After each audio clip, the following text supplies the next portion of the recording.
And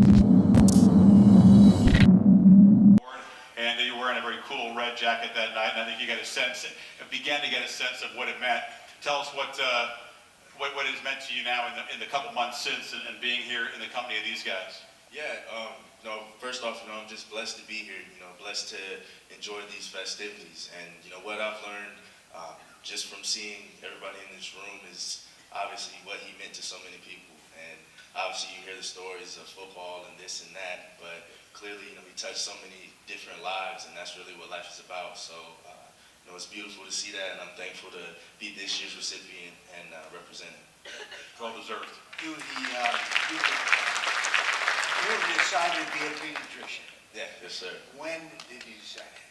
Oh, wow. Well, it started kind of different things, really.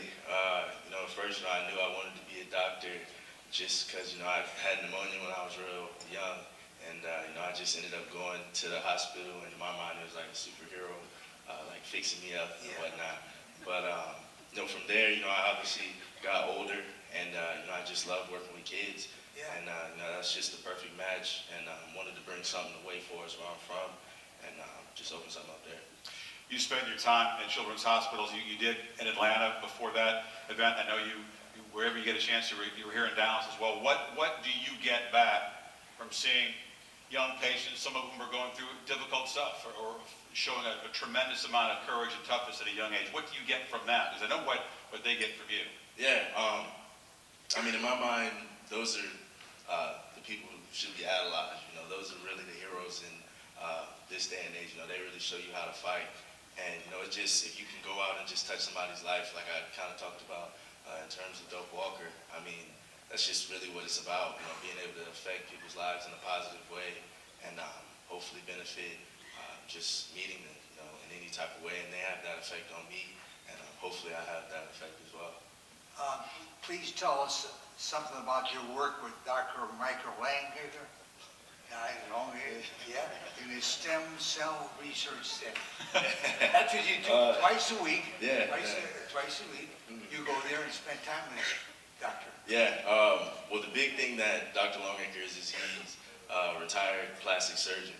So what specifically is different branches, but I'm big on just tagging along, learning something from each one. But his major thing is just learning how to wounds heal without scarring. So, we're just doing different things with that and trying to figure out the puzzle. Stem cells. Yeah. That's what you do for a hobby. Something like that. Football sure has changed. You did some stem cell research at Florida State when you were there, didn't you? We chase girls. Yeah. Not everything has changed. Let's talk football. All due respect to stem cell research, the folks might want to hear a little bit of football. Part of these things, you hear a lot of nice things said about you. The adjectives are exhausted and they're deserved, but the perfectionist that you are and attacking your weaknesses and trying to round out your game, where does that come from? Wow. Well, I had this sweatshirt that I usually wear before a lot of games. It says, "Just a kid from Wake Forest." I got a few of my high school coaches over there, Coach Lucas, Coach Dillon. That's great to hear about. Yeah.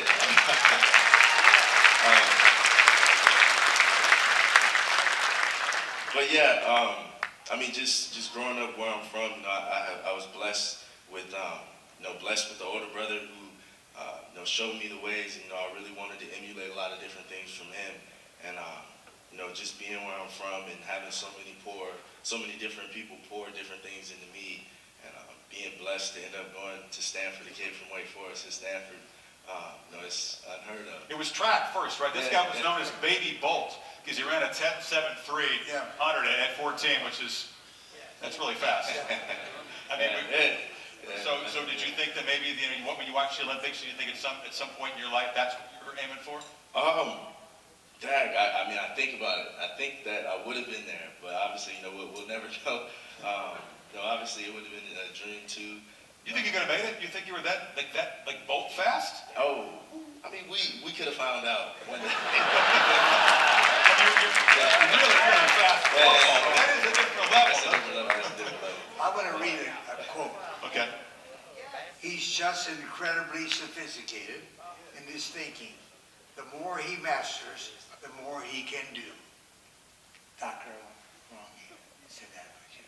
That is a hell of a statement, young man, for a guy to talk about you. Thank you. What do you think about that? I mean, it's amazing. I mean, like you said, kind of touches on what I was just saying. I've just been blessed to be around so many amazing people in my life, and Dr. Longacre is one of those people. And it's just amazing to be here and to be a part of that, to be at Stanford, to be around the guys that I am. I'm just truly thankful. This represents great achievement. The numbers, the stats are sort of silly. It's not typical for a running back who gains 2,000 yards, wins the Doak Walker Award. Ricky came back and won another one, but that's not the typical path anymore to do that. Why stay at Stanford? Why pass on the draft? Why play more college football? Yeah, academics, of course, played a role in it. My big thing was I just felt like, I definitely had unfinished stuff to accomplish. I mean, it sounds weird, obviously, because the accolades. As a team, you mean? But yeah. I just wanted to do just so much more. And I know coming back, we definitely have an opportunity to be special, and that's really all you can ask for is the opportunity. And I wanted to be a part of that and contribute and just hopefully lead the team. How could you top it? Like, what are you going to work on to build on 2,100 yards, man? Work to get like over 80 carry. I mean, there's not a huge room for improvement for us outsiders. You tell me where the improvement comes. How do you top this year? How I top it is probably just get maybe 1-2 more yards than last year. It's just a lot of work in the off season. Just continuing to master the craft, and I feel like I have so much more I can improve on, and so much more I can get better at. And that's also part of the big reason why I came back, and having the opportunity to learn from Coach G another year. And I'm just excited to be a part of it and be a part of the team. It's amazing to me, seriously. The quality of this young man has not been, I've never seen it in this room. The quality of this man. You've seen a lot of years of football. I've seen a lot of football all my life, and to see a young man have this much drive to be good in academics, to be a pediatrician, and yet want to give up football until the National Football League is over is amazing to me. Congratulations, man. You mentioned a couple times journey is a word that's thrown a lot. You actually had a long journey from North Carolina to Stanford. When you visited there, you said you felt a special connection with like-minded people, people who are curious, inquisitive about the world, eager to learn, and that's what you found on that campus. It's people from all over the world. But the football brotherhood, what Coach G, as you call him, talked about, the never complaining, the never allowing any negativity with the pain you're going through. High ankles is a real deal. You're trying to cut and run on a high ankle sprain, right? I mean, even back when you played, high ankles were serious business. The power of that brotherhood, what you got from those guys, the responsibility you felt toward them. We've talked about football and what it can do for people and the power of this sport. What did you get at, what do you continue to get out of the association with those guys? Yeah, it's hard to even put words on or just to say one or two things. You touched on it, it's just really a brotherhood. We go through everything together. We grind together and want to be successful together. So it's never about one individual. It's about everybody doing their 111 just to contribute to the team's success. And that's just our big drive. And we all take so much from it, and we all develop into hopefully better people from it. What's your biggest flaw? Because you can't be this perfect. You got to, whether it's on or off the field, what don't you do well? What are you terrible at? I'm not good at cooking. I can't cook. I can't swim. Can't swim, can't cook. All right, those are two flaws. You can attack those weaknesses. Cooking, you can certainly master cooking. If I can, make pasta, you can cook. Yeah, I know you can do that. Another year at Stanford. I got ramen noodles. Lee, you want to close? Yeah, just one thing. This is what's good. You asked me about what's good about football. This is what's good about football. Produce a man like this.